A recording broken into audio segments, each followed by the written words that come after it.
Oke, halo semuanya. Kali ini kita akan coba bongkar-bongkar playbook atau buku strategi dari salah satu bakteri paling menarik di dunia. Namanya Klebsiella pneumoniae. Nah, makhluk ini tuh sebenarnya penghuni umum di tubuh kita loh.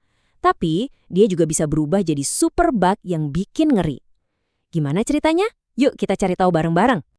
Dan percaya atau enggak, bakteri ini tuh ada di mana-mana. Di tanah, di air, dan ya bahkan di dalam tubuh kita sekarang ini. Dia itu udah jadi bagian dari ekosistem kita, teman seperjalanan yang seringkali nggak kita sadari keberadaannya. Nah, disinilah letak misterinya. Sebagian besar waktu dia ini nggak berbahaya, teman baiklah. Tapi dalam kondisi tertentu, teman ini bisa berubah jadi musuh yang mematikan. Inilah yang kita sebut patogen oportunistik. Gimana ceritanya perubahan drastis ini bisa terjadi? Itu yang akan kita kupas tuntas. Jadi, ayo kita mulai dari pertanyaan mendasar. Apa sih yang bikin bakteri ini jadi ancaman serius? Apalagi di tempat yang seharusnya paling aman, kayak di rumah sakit. Oke, jadi apa itu patogen oportunistik? Gampangnya gini, dia itu mikroorganisme yang pintar banget nungguin kesempatan.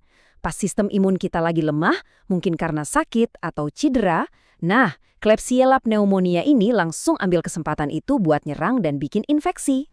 Dan infeksi yang disebabkannya ini bukan main-main ya, kita bicara soal pneumonia, infeksi saluran kemih atau ISK, infeksi aliran darah, sampai abses di hati. Bakteri ini juga jadi salah satu biang kerok utama infeksi nosokomial atau infeksi yang kita dapat di rumah sakit. Ini jadi tantangan gede banget buat dunia medis. Sekarang, yuk kita bedah anatomi si bakteri ini. Anggap aja ini bukan pelajaran biologi yang ngebosenin, tapi kita lagi lihat-lihat isi toolkit canggihnya untuk bertahan hidup. Senjata pertamanya adalah kapsul. Coba bayangin, ini kayak jubah gaib atau perisai polisakarida miliknya. Lapisan lengket di bagian luar ini yang melindungi dia dari serangan sistem imun kita. Jadi, dia bisa sembunyi dan lolos dari radar pertahanan tubuh. Selanjutnya, baju zirahnya, dinding sel. Nah, Klebsiella pneumoniae ini termasuk bakteri gram negatif. Artinya dia punya lapisan pelindung tipis yang dibungkus lagi sama membran luar. Struktur unik ini penting banget, bukan cuma buat perlindungan, tapi juga jadi salah satu alasan kenapa dia bisa tahan sama beberapa jenis antibiotik. Kelihatan kan ada struktur-struktur kayak rambut halus ini? Namanya pili atau fimbria.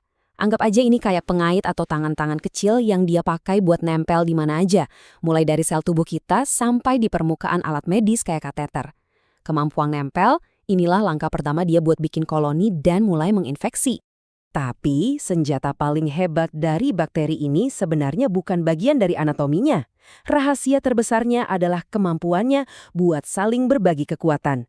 Inilah yang bikin dia bisa jadi superbug dalam waktu yang sangat singkat.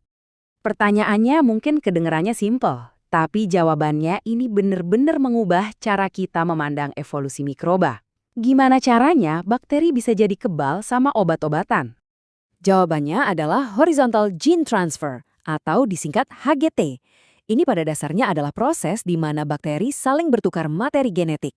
Bayangin aja, mereka bisa saling ngasih contekan atau berbagi panduan bertahan hidup.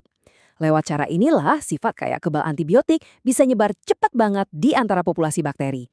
Nah, proses tukar-menukar gen ini punya 4 jalur utama. Masing-masing jalur ini punya cara unik buat mindahin materi genetik dari satu bakteri ke bakteri lain. Yuk, kita lihat satu persatu keempat metode canggih ini.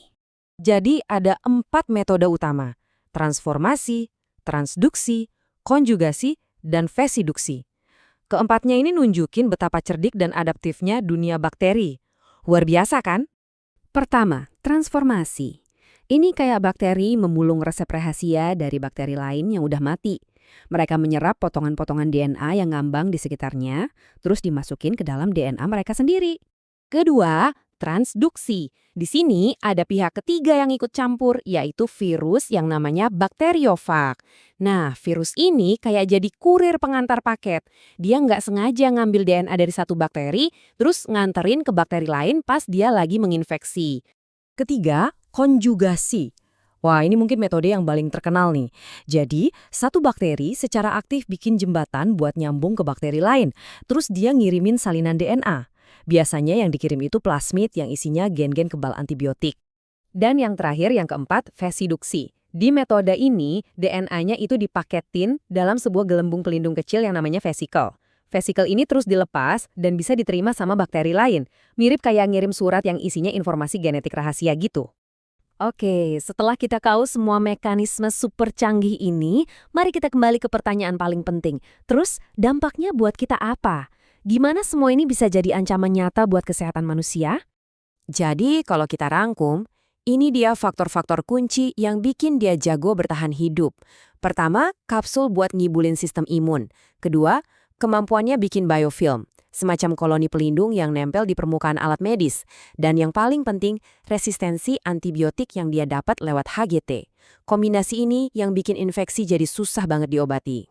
Sumber riset kami bilang dengan sangat jelas, infeksi oleh Klebsiella pneumonia sulit diobati karena tingginya resistensi antibiotik. Intinya, kombinasi antara pertahanan fisik dan kemampuan genetiknya ini menciptakan tantangan medis yang sangat-sangat serius. Semua ini pada akhirnya membawa kita ke sebuah gambaran yang jauh lebih besar. Perjuangan kita melawan superbug kayak Klebsiella pneumonia ini pada dasarnya adalah kita lagi nonton proses evolusi yang terjadi secara real time di depan mata kita sendiri. Setiap kali kita pakai antibiotik, apalagi kalau berlebihan, kita sebenarnya lagi menciptakan sebuah seleksi alam, survival of the fittest. Bakteri yang lemah bakal mati, tapi bakteri yang kebetulan punya gen kebal obat bakal selamat, berkembang biak, dan mewariskan kekuatan super itu ke anak cucunya. Jadi, tanpa sadar, tindakan kita malah mempercepat evolusi mereka. Nah, ini yang membawa kita ke pemikiran terakhir yang cukup provokatif. Perlombaan senjata antara dunia medis dan dunia mikroba ini bakal terus berjalan. Jadi, pertanyaan terpenting untuk kita semua renungkan adalah, kalau bakteri terus berevolusi, bagaimana kita sebagai manusia harus beradaptasi?